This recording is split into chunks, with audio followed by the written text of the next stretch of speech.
आपका हमारे channel stenographer गुरुजी में बहुत बहुत स्वागत है। आज के डिक्टेशन की गति 100 शब्द प्रति मिनट होगी। डिक्टेशन स्टार्ट करते हैं 5 सेकंड के बाद। स्टार्ट। सभापति महोदय, किसानों की उपज की आप ना अधिक कीमत दे सकते हैं, ना अधिक उपजाने के लिए जो साधन देश में उपलब्ध हैं उनकी तरफ आपका ध्यान जा रहा है। जो कुछ आप कर रहे हैं उससे कोई अच्छा भविष्य नज़र नहीं आ रहा है।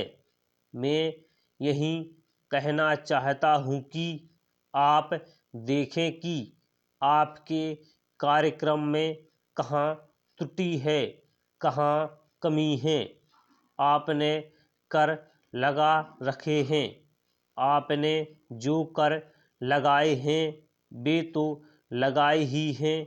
हमारे प्रदेश में तो ज़मीन पर 25% ज़्यादा कर भी लगा दिया है। इतना बोझ अगर किसान पर होगा तो उसकी कमर टूट जाएगी। वह पहले से टूटी जा रही है, लेकिन वे इन करों को देने के लिए भी तैयार हैं।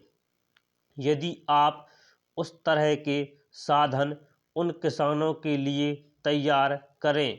हमारे उत्तर प्रदेश के कुछ ज़िले हैं, पूर्वी ज़िले हैं, जहां पर बहुत बुरी स्थिति है। हमारे सदन के एक सदस्य ने रो रो कर आपको यह बताया था कि वहां लोगों को 2 रुपये मजदूरी में मिलता है। इतनी ही एक दिन की उनकी मजदूरी है। सरकार ने एक आयोग की नियुक्ति की थी ताकि वहाँ पर कुछ विकास के कार्य किए जाएं। वहाँ योजना भी अब खटाई में पड़ गई है। आपका ध्यान इन समस्त चीज़ों की ओर कैसे दिलाया जाए, कैसे आपका ध्यान इन सभी कठिनाइयों की ओर आकर्षित किया जाए, समझ में नहीं आता है। यातायात के साधनों की स्थिति यह है कि ट्रेनों में अब दूसरे दर्जे में भीड़ भाड़ का कोई ठिकाना नहीं है। इसकी कोई सीमा नहीं है। हर रोज़ ऐसा मालूम पड़ता है कि कोई मेला चल रहा है। आपके पास अच्छे इंजन हैं, अच्छे गति वाले इंजन हैं, लाइनें भी अच्छी हैं, तो क्यों नहीं दूसरे दर्जे के अधिक डिब्बे लगाए जाते हैं। लोगों को कुछ सुविधा मिल जाए, यह काम नहीं किया जा रहा है। आपको किसान की देहात में रहने वाले आदमी की, मजदूर की परवाह नहीं है, जो समस्त कठिनाइयों को झेलता है। आपके सारे कार्यक्रम को पूरा करने की उसमें कहाँ से शक्ति आएगी। कैसे भी अधिक अन्न उपजाकर आपको दे सकेंगे। आप इन सब पर सोच विचार करें। आपने बड़े बड़े फॉर्म बना दिए हैं, क्या उन्हें आपके फॉर्म से कोई लाभ मिल रहा है? सभापति महोदय, सरकार ने कई कृषि फॉर्म खोले हैं। क्या ये फॉर्म घाटे में नहीं चल रहे हैं?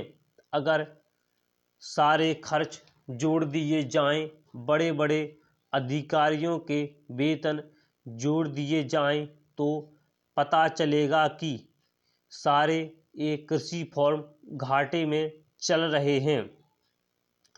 क्या इसी तरह से आप किसानों को घाटे पर खेती करने के लिए मजबूर करेंगे?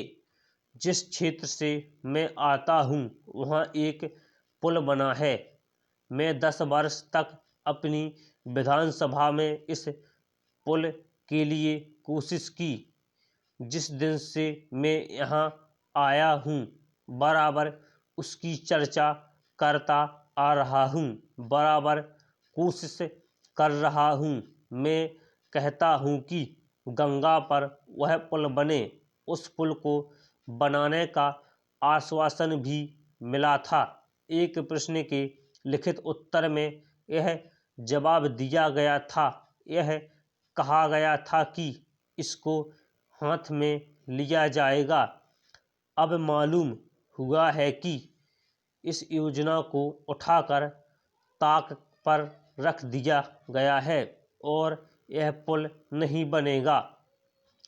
इन लोगों ने क्या कसूर किया है, यह मैं आपसे जानना चाहता हूँ। हमारे क्षेत्र के लोगों ने पाकिस्तान की लड़ाई में सरकार को हर तरह का सहयोग दिया था, हर तरह की सहायता दी थी। हमारे यहाँ के नौजवान भी मोर्चे पर जाकर डटे। जिस समय पाकिस्तान के साथ हमारा युद्ध चल रहा था तो कहीं कोई बात नहीं थी, अन्न की कमी नहीं थी। अन्न की कमी भी हमारे विरोधी साथी पैदा करते हैं, जो यह चाहते हैं कि सरकार असफल हो जाए। वे लोग जो कहते हैं उसको आप समझें। एक तरफ तो हमारे मित्र की बात है जो देश के बड़े बड़े शहरों में दंगे करवाते हैं, दूसरी तरफ हम हैं जो कि इनकी बातों को नहीं समझ पाते। इनको सभी वे लोग मिल जाते हैं जो बेकार होते हैं या दंगे करवाने के लिए उत्सुक हैं। इसलिए सरकार का इन सारी चीज़ों की तरफ ध्यान जाना चाहिए और उसको सोचना चाहिए कि क्या तरीका इन सब से बचने का हो सकता है। एक ही तरीका हो सकता है कि इस देश में हर आदमी को काम मिले, देहात में लोगों को करने के लिए काम मिले और खादी कमीशन की जो योजना है और जो कि एक अच्छी योजना है वह ठीक तरह से चले। सौभाग्य से मैं आर्य समाज संगठन से संबंध रखता हूँ। स्टॉप।